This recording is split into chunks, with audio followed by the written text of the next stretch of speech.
I'm John Robertson, Professor of Media Politics at the University of the West of Scotland.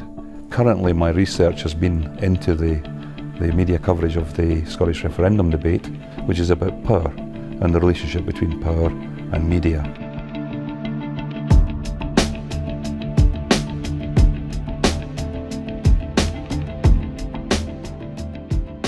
I started and I did a year-long study, quite intensive, the mainstream news every night for a whole year. I recorded everything, I transcribed anything I thought relevant to the issues of independence and the referendum. And at the end of that, in February of this year, and I published it, and the BBC instantly complained about it. It went viral on the web. From Newsnet Scotland we published it, and they had 10,000 hits a day on it, which was massive attention for an academic to get. But the mainstream media, who I had copied it to, the mainstream media, mainstream newspapers, television programmes, radio, ignored it. And in particular the BBC didn't ignore it, but although they wouldn't report on it, they almost denied its existence, but they wrote and complained about it nevertheless. And they wrote to my principal as well. They copied him in, and they suggested that I had cast the university and the BBC into corporate disrepute. I did wonder about the narrowness of corporate disrepute, no mention of moral disrepute there. So that went to my principal. Luckily, my principal is a supporter of academic freedom and backed me up, as did other people in the school I work in. And I responded to the BBC, I countered all their arguments, I thought, and then they backed off, and since then they've gone entirely quiet about that. So what puzzles me is, given that potential to have a critique and to have a debate, why didn't the BBC report it? Why didn't the Guardian report it, or the Herald, or why didn't anybody report it, and then find a professor who disagrees with me and call me in and have me debate it with them? Why did they just suppress it? You could have argued they were trying to endanger my employment by doing so, because they had never done that with any other research. But the fact that it had cast doubt on their impartiality was clearly something they couldn't tolerate.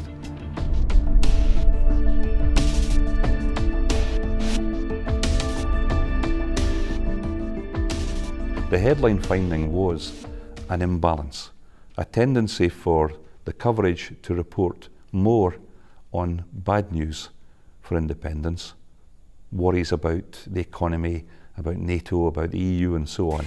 Plans to halt EU expansion over the next 5 years, announced by the new president of the European Commission, have dealt a blow to an independent Scotland's membership. There was a tendency for those stories to be reported more than positive comments, which were often defensive comments made by SNP politicians. Now, the ratio was only about 3-2, and I was quite surprised, as were many commentators, that it wasn't more so. And so what it showed was actually quite a subtle imbalance, not really that dramatic. But what was more important, I thought, was sequence.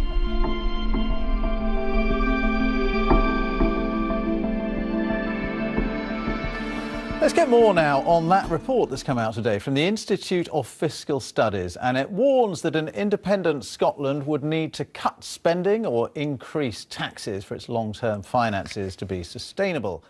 There was a tendency to start with bad news, and as we all know, people pay attention to what starts.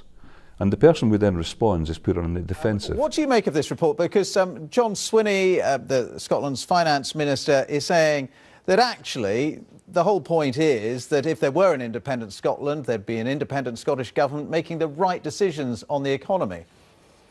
Well, he would say that. So that negative news about Scotland's future after independence came first, and commonly a defensive comment came second. And the defensive comment is always weakened by coming second. Scotland, according to the IFS report today, and they're independent of either of the protagonists here, are saying that the problem we would face is that there is a gap between what we'd have to spend and what we're getting back in.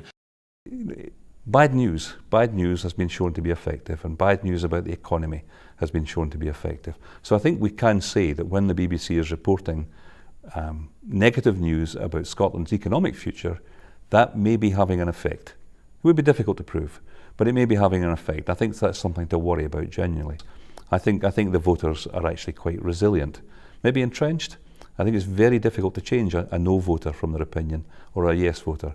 Now, I know they're undecided, so that's maybe the area we concern ourselves with. What's more, I think, more effective is the subtle repetition. The repetition of bad news about the economy at more than one point in the programme. In the headline, in the main text, then at the end, and then repeated again several times throughout the day.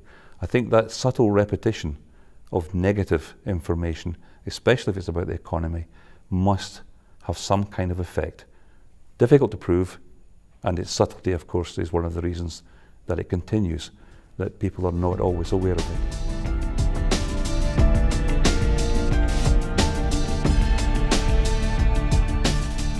Now, it's a significant blow to Scotland's Yes campaign. The Office for Budget Responsibility, the government's official independent forecaster, has revised down its expectations of the likely long-term revenues from North Sea oil. And not just marginally, by a quarter.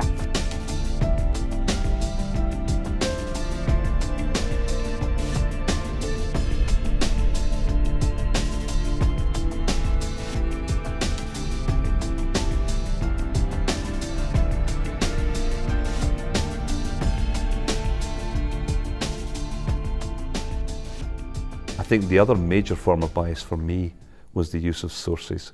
This is the crucial journalistic choice. It's what sources do you use?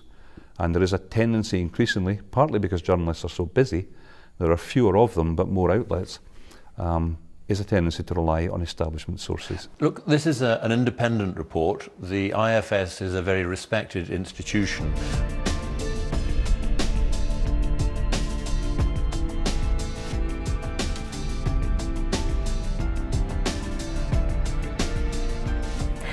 Independence could leave Scotland facing starker economic choices than the rest of Britain in the long term, according to a leading think tank.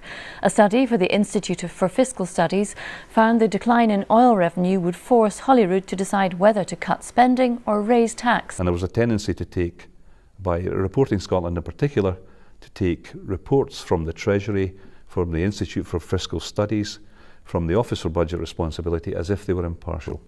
All three of these bodies are politicised. Thoroughly politicised and strongly identify with the unionist position. So that, to my mind, was quite a worrying form of bias. And there were far more of those negative official sources than positive ones.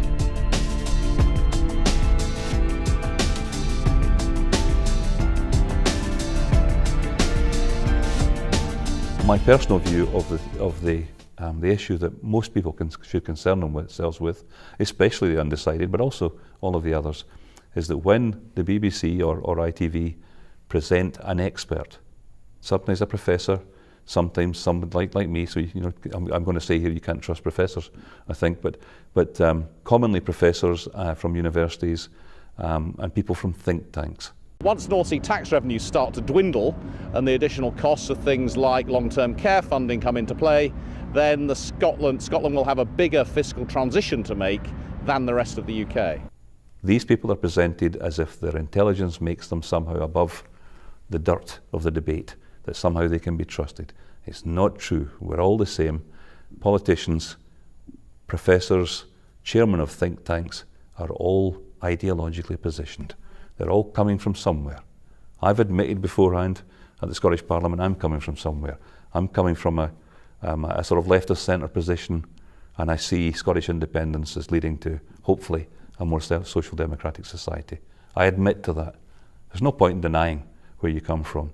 But a lot of the experts on television will be presented as if they're not coming from somewhere, as if they're somehow parachuted straight in from a pure space where their argument is entirely reasonable. That's never the case. You can't trust anybody. And if they will reveal their politics, you might be able to trust them more, because then you'll be able to say, I know where that argument is coming from. You can weigh it up honestly.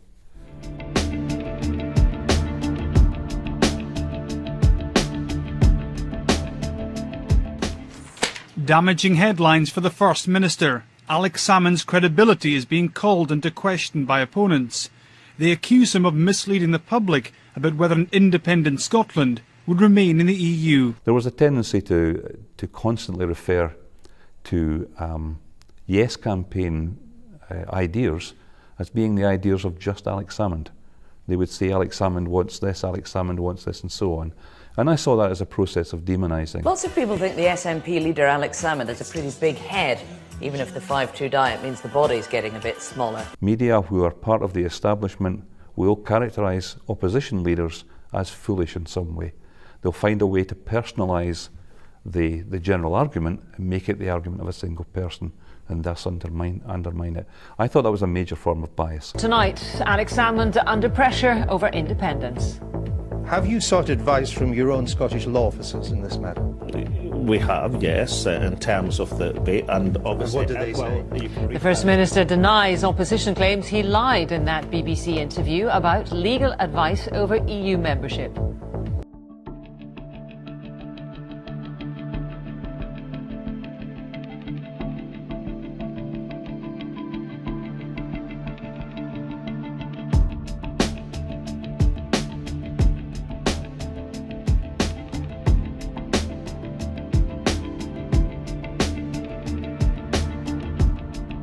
The business of media effects is often coloured by people thinking about the Soviet Union, where propaganda was monolithic, where the state view was hammered into the audience. Now, it was totally ineffective. Researchers now have been able to demonstrate that heavy propaganda is worse than no propaganda at all. Heavy propaganda, people start to realise, people start to recognise that everything they're receiving is contrary to what the word pravda means. It's not truth, it's complete lies. It's the lies of the elites in those countries. Now, people in totalitarian states like the Soviet Union, Nazi Germany, knew they were being lied to. In the West, in the democratic West, and I maybe should put inverted commas around the word democratic, but in the so-called democratic West, people often think they can trust the media. The media present themselves as sometimes independent, present themselves as free, they present themselves as democratic in lots of ways. But that's a message which is also a lie. The media is largely in the pockets of powerful people. We know that from case studies. We know that from examples like Rupert Murdoch or Conrad Black. We know that from national broadcasters, that they have to satisfy establishment positions. Now, a year or so ago, I had expected a more fair, a more balanced approach by the BBC. I think I naively forgot it is the British Broadcasting Corporation. It is a British institution within a nation state which is changing. Inevitably with evolution it's changing and moving away from the BBC. And the BBC is subject to tremendous complaint these days, although they won't actually tell you what those complaints are. When I was interviewed by the Education Committee at Holyrood, the BBC representatives were asked to say how many complaints they'd had about their coverage of the referendum, and they said they weren't counting them. And basically the reason you don't count complaints, I think, is because you've lost the will to count them, because there are too many to possibly consider. So I think the BBC remains important. I think it's damaged, but probably not that much. It's the most important voice in Scotland.